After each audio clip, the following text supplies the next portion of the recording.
Did they really call you the boy? The boy. I don't believe you. They call me the boy. The homies call me the boy. The girls call me the boy.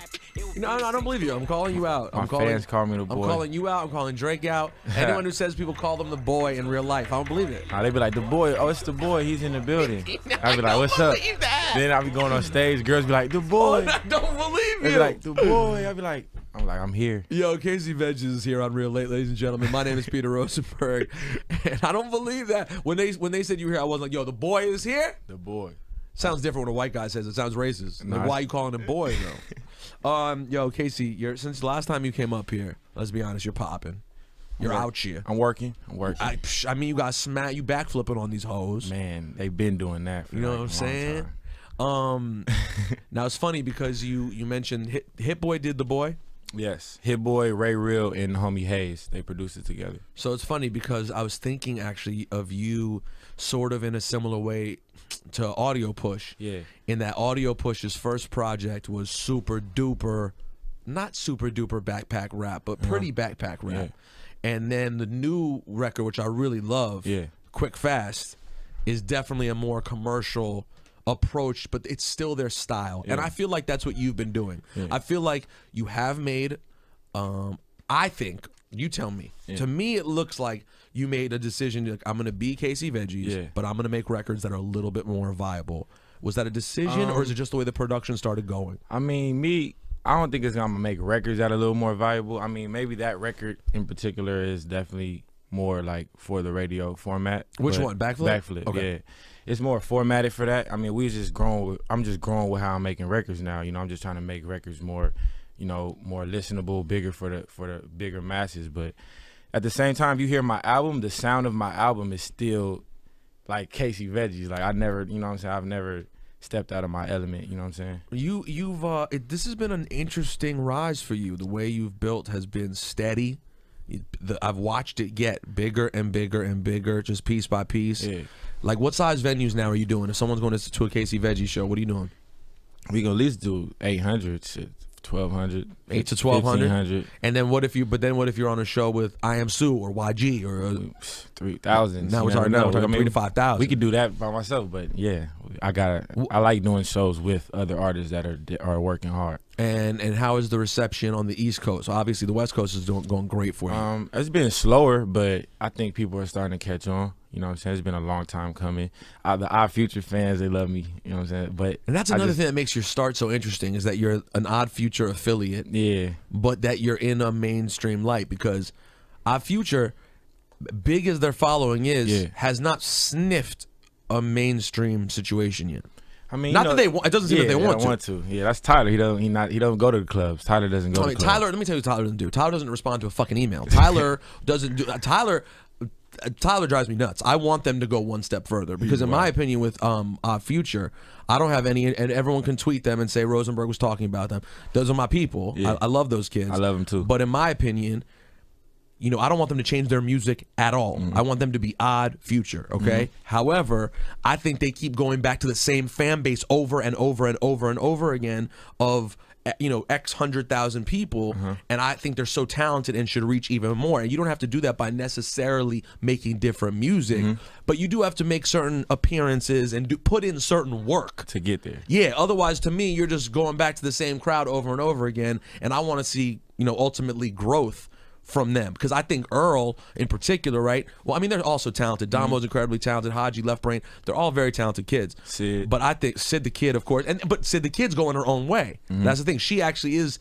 The internet is kind of growing in a different way, musical, and they went on the road with Janae. So that Sid is actually out there kind of doing it. I want to see Earl get to a place where when Earl drops his next album, instead of it being this niche thing for people who are Odd Future fans, Earl's just one of the best lyricists and MCs in the game. He's very worldly. And very worldly. Yeah. I mean, shit, the man lived in Samoa for a long time, for God's sake. So anyways, that's my little Odd Future rant. But you are interesting because you come from that world, but now you occupy space with the I Am Sues and the YGs and the other West Coast more mainstream hip-hop artists. I mean, I think it's about being versatile, you know what I'm saying? As an artist, as a person, you got to be able to do different things. My dad always taught me to be versatile, you know what I'm saying? Like, be a jack of all trades. You know what I'm saying? Don't just box yourself in. What did your dad do? My dad, I can go down the list. My dad used to bodyguard Jay-Z back in the day. Okay, that's one thing. He used to bodyguard Dame Dash.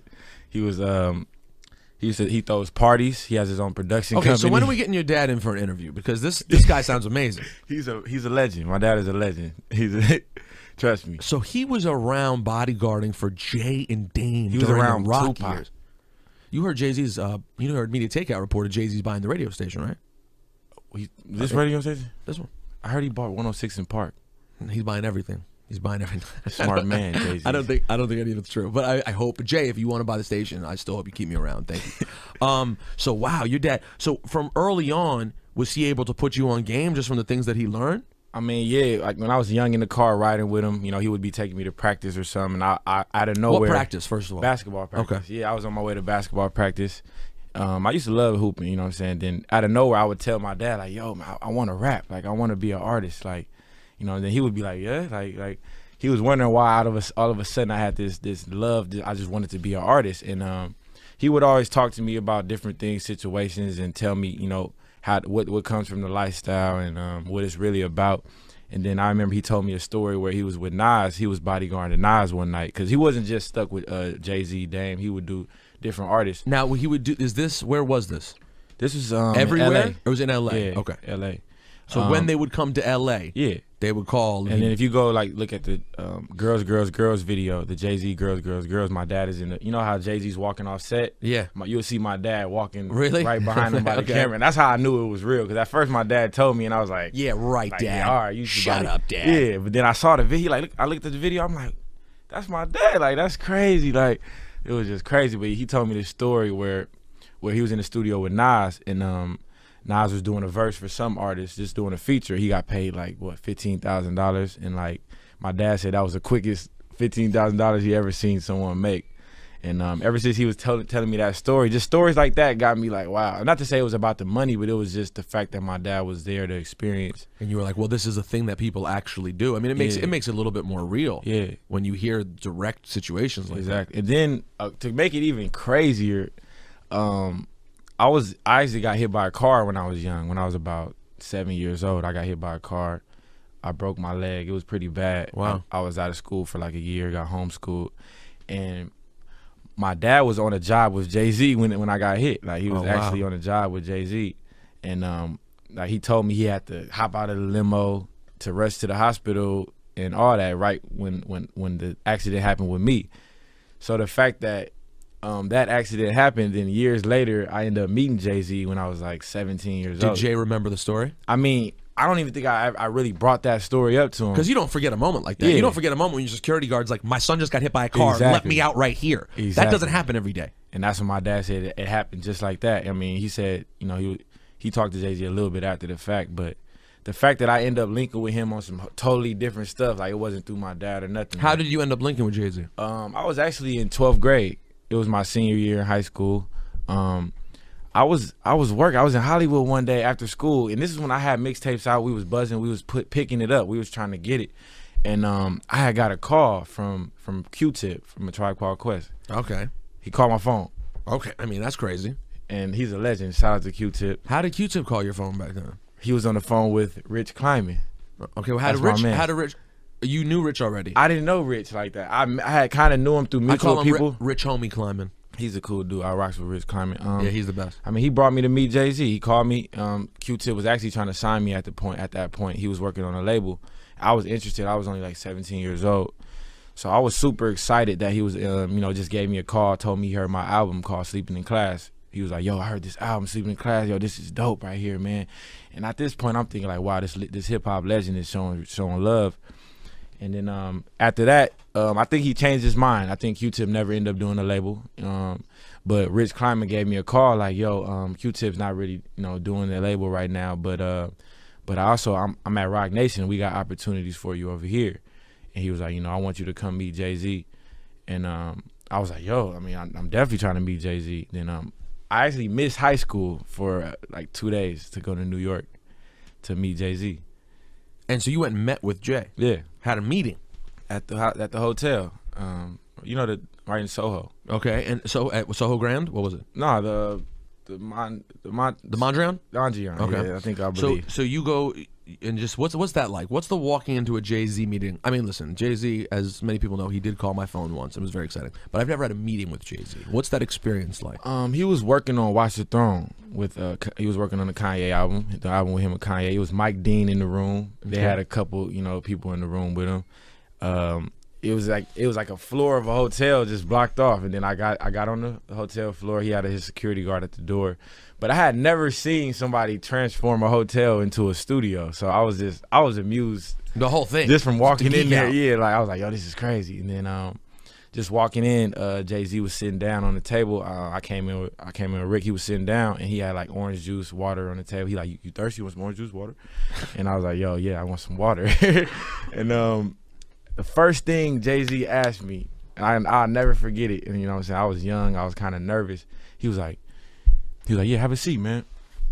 And then Rich just sat down, and then he was like, so yeah, man, what's your story? Then after he asked me, what's your story, I was like, I kind of like froze for a second, like Jay-Z just asked me, what's my story? Like, because I had never been asked that question before, you know what I'm saying? Like, nobody had ever asked me that. And I began to tell him, like, I started rapping when I was such and such. I used to play basketball. I come from L.A. I grew up. Now I'm young. I've been working on these projects for X amount of years, and I just started explaining what I'm about to him. And then he was like, play me some music. So I played him a few songs, and the last song I played him was one of the songs was about my grandma, and he was like, yo, that verse was crazy about your grandma. Like, he was like, yo, that was crazy. Like, you really talked about your, like, you know what I'm saying? He appreciated the verse. And then I played him another song. He was like, I be over shit. I be over. And then he heard the record. Then the record came off, and then all I heard was Hove, like, he was like, I be over shit. Like, he was feeling what I was saying. I was like, wow. Like, this guy's really, like, hearing the records and taking what he likes off. He's a genius, so he can hear a record and really tell you what he likes about it, what he doesn't like. Then he began to play me records. Do you remember what he played you? He played me No Church in the Wild. That's a good one. And then he played me Otis. Now, did you know at the time that Frank had done No Church in the Wild? Yeah. He was already on it? Yeah, he was on it. And do you name drop him? Like, yeah, I know that guy's Frank. I believe I did say, like, you should. I think he might have. It's my guy Frank. Yeah, Frankie? Frank. Yeah. I'm like, yeah, that's the homie. You know what I'm saying? But I was like, he was telling me what his verse was about. That's what all I remember was Jay-Z telling me, this young kid that he probably just heard, you know what I'm saying, recently heard of, he's explaining his verse to me. So at that moment, I realized why this music is really important to him. Like, you know what I'm saying, this stuff, like what he's talking about, he's really taking it serious. You know what I'm saying? He's telling me he's rapping about ancient kings being beheaded, and, when you going for the throne, you can be, even though you're the king, you can still get your spot taken. You know what I'm saying? And I'm like, wow, this is deep. You know what I'm saying? Like, I'm like, this is deep. And yeah, that's just some of the stuff I'll never forget, like being in the room with Jay-Z and he's explaining his records and, you know what I'm saying, and showing me what the album is about.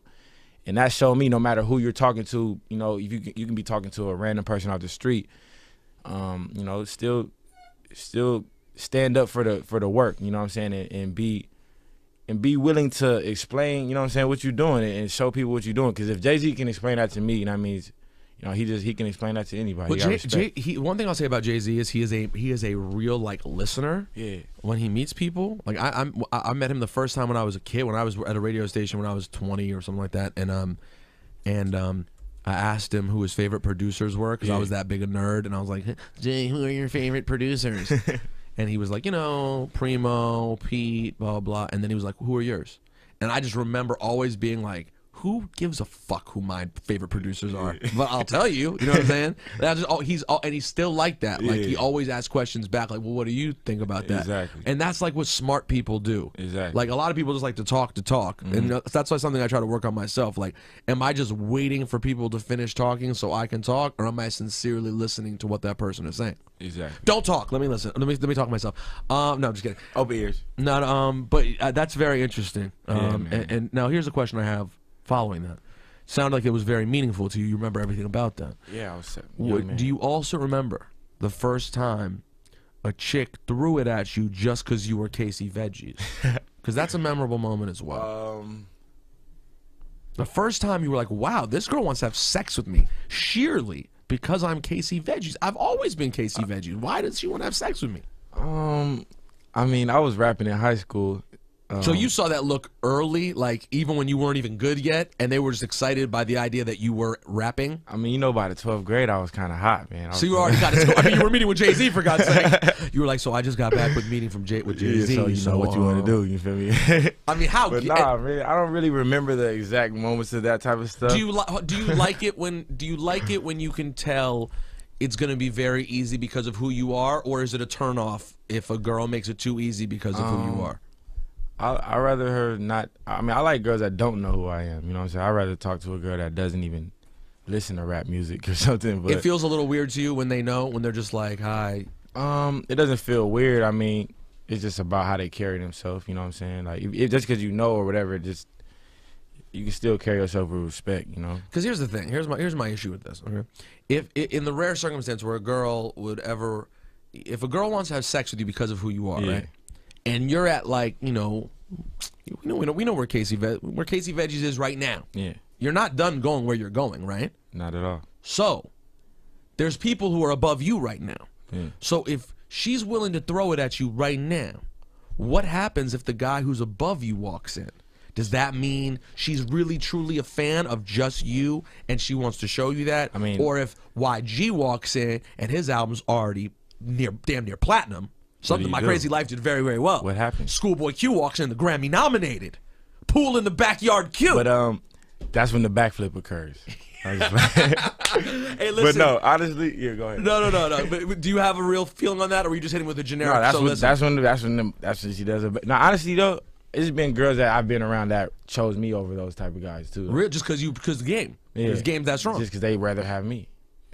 You see, but here's the thing also I'm not good at. As much as everyone on the show will tell you that I'm gay, I'm not, so I can't tell whether you're like a good-looking dude. Did chicks always go for you because of looks or something early on too? They like my smile, honestly. You have a smile. So you know that. That's a thing. That's a thing. You've already known that your smile's a thing. So I smile a lot. Okay, good. That's no, I'm playing. That's fair. No, stop saying you're playing. You know it's real. Your mom, when you were a kid, was like, you have a beautiful smile. You should smile all the time. And you're like, I'm going to do that. Yeah. And then you did it, and girls liked it. And your mom was putting you on game. And then I have a good sense of humor, too. Yeah, you're right. Anyways, his name is Casey Veggies. Backflip is out. The album is going to be sometime in the spring. Yes, going to be in the spring. You know what I'm saying? It's a crazy album. Production on the album is... I got people. I got Hit Boy. I got TAC. I got Mike and Keys out of L.A. I got the homie Polly. Just a lot of dope people that, you might not have heard of them, but they're all out of...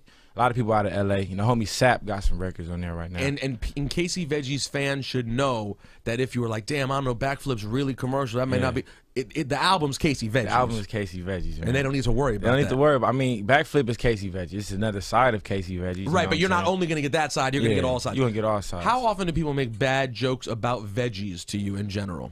I mean, sometimes they're bad. Sometimes I get good things like, yo, what up, veggies? They compare me to... money because it's green. They compare me. But what about like if you're eating veggies? Is there a lot of conversation about? Are you vegetarian? A lot of people ask me, "Are you vegetarian?" I'm like, "No, I'm not." So like, I just feel like the ultimate cornball because they're like, "Oh, we're having a Casey Veggies dinner tomorrow." And I'm like, "Will there be a lot of veggies at this dinner?" Do you get things like that? Very often? Get that, but those are pretty funny. I mean, I don't mind. All right, well, good. Then I hope you have some delicious sautéed vegetables. That's because I'm currently low carbing it. They're pretty awesome. Casey Veggies, ladies and gentlemen. Good looking out, bro. Oh man, Peter Rosenberg.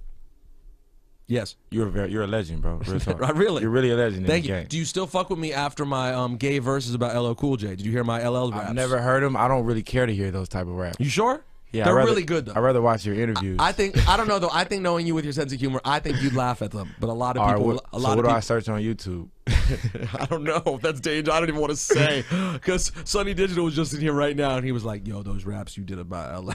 I just saw Sonny in LA at Justin's party, Diddy's son party. Oh, it was pretty popping over there. Trust me, I saw the flyer. I saw the ridiculous MLK birthday weekend flyer for Justin's birthday party. He gets it live, though, I must admit. I mean, of course. What did you see? Quincy? Was he on Quincy out there as well? I didn't see him out there. I saw Snoop Dogg's son. He was cool. He was chilling. These kids, they're all out there, man. I wasn't lucky enough to be a celebrity. I mean, my dad is kind of a celebrity. Your dad was celebrity adjacent, but these guys are celebrity. I mean, it's a different life altogether. It's a different life. But I gotta tell you, Quincy. I don't know Justin, but Quincy is such a nice kid. You would not even believe. I met him before, actually. He is you would not believe this is the same kid who's probably had pussy thrown at him since he was like 7 years old. He doesn't act like that. I mean, you gotta stay humble. I mean, I guess so. I don't think I could do it. I wouldn't even talk to you if that was me. I actually met him at the studio with Kid Ink one time. Kid Ink's actually in the other room. Yeah, Kid Ink's right here right now. That's the homie. All That's right. my dog. Hey, guys, KC Veggies, we support you. Love you, bro. Man, appreciate you, dog. Appreciate you, man. Yep. Yes, sir.